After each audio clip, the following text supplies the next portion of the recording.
In lesson 1, we have learnt about the importance of documentation. We have also seen that minimum 3 documents, the user's manual, the design document, and the production document are necessary. Each of these documents is a compilation of individual sub-documents. In lesson 2, we will learn about these sub-documents. An individual sub-document is a document with one type of information content. The word document gives an impression of a nicely printed paper. Apart from a printed paper, it can be a handwritten text, a circuit diagram, an engineering drawing, a table, a list, a datasheet, a flowchart, a rough sketch, and any other item containing relevant information. It could be in hard and soft forms. The form of a document is selected as per the convenience of an individual organization.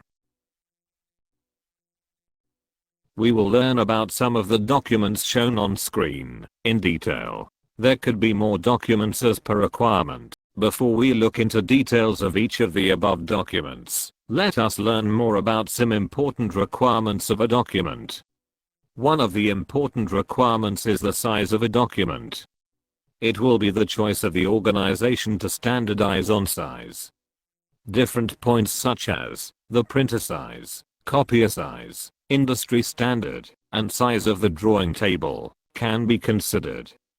A popular industry standard is A0, A1, A2, A3, A4, and A5. It is interesting to know the calculation of these sizes. A0 by area is 1 square meter, and its one side is square root 2 times the other. That is why A0 is 1188 mm by 840 mm. A1 is half of A0, A2 half of A1, and so on.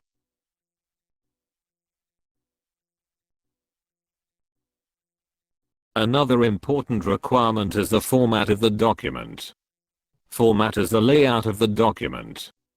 Details like border and location of name block are a part of format. There can be different formats for different types of documents. But a handwritten document may not have a fixed format. Name block for documents is an essential part of technical drawings. A name block helps in identifying a document. It also helps in tracing the history of a document. A name block has general and technical information suitable for the organization.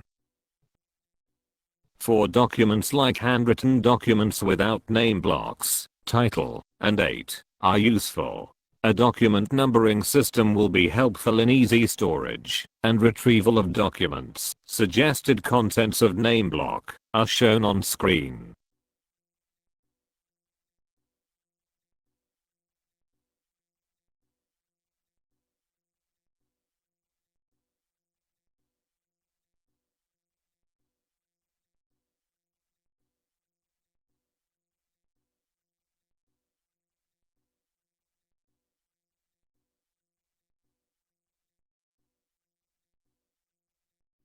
We have seen one example of standard paper sizes. If a document is bigger than the file size, it is to be folded. For a file to be uniform, standard folding methods are to be followed. One of the considerations is that name block should always be visible. We have seen that a document is used to convey, store, and retrieve information. Information is the soul of a document. That is why information content is important for a document. Each of the individual documents has a specific use. Each of the individual documents has associated information content. What every document tells should be clear.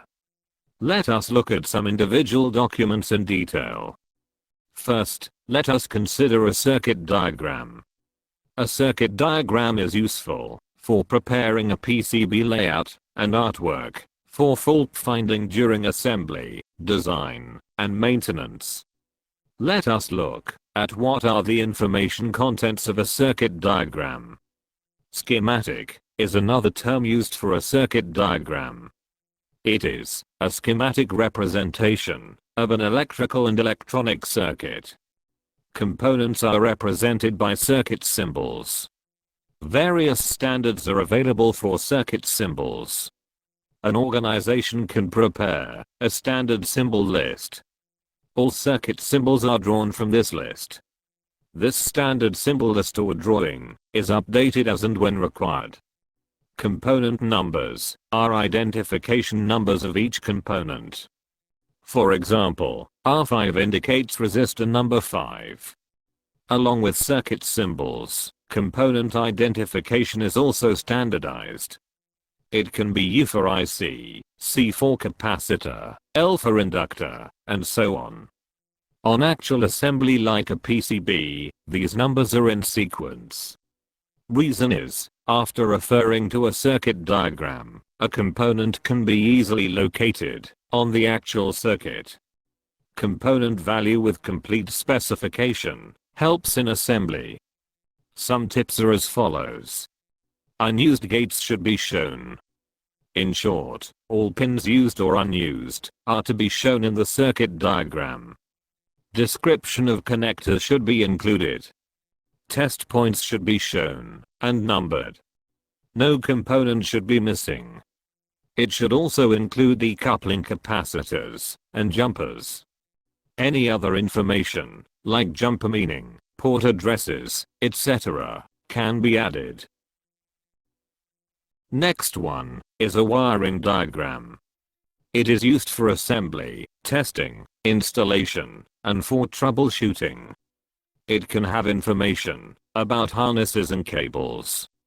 Wiring, shown in a wiring diagram, is connection from a component to another component in a product. It includes the following details. Connected details, such as pin numbers and types, color code, and size of each wire. Numbers put on ferrules, and their signal name. At times, component list can be referred to as part list. It is useful for testing, purchase, inventory control, and production planning. These have information such as component number, as on circuit diagram, and component layout. Complete description of components. Company part number, if any. Supplier name. Quantity per unit. Or any other required information. Component layout is representation of an assembled PCB. Component layout is used in PCB assembly, PCB testing, and fault finding. Component numbers are written in sequence. Sequence can be horizontal or vertical, as standardized. Component numbers on layout and circuit diagram are matched. That is, they are back annotated. Size and shape of PCB are mentioned. Component outlines are drawn as per actual dimensions. Mechanical clamping of components on a PCB is shown. Test procedure is useful for testing a product. Test procedure includes circuit or wiring diagram of a test setup.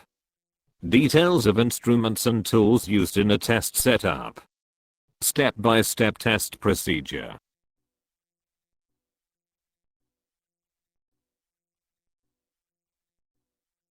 Acceptance criteria. If test jig is used for testing, then detailed documents of the jig.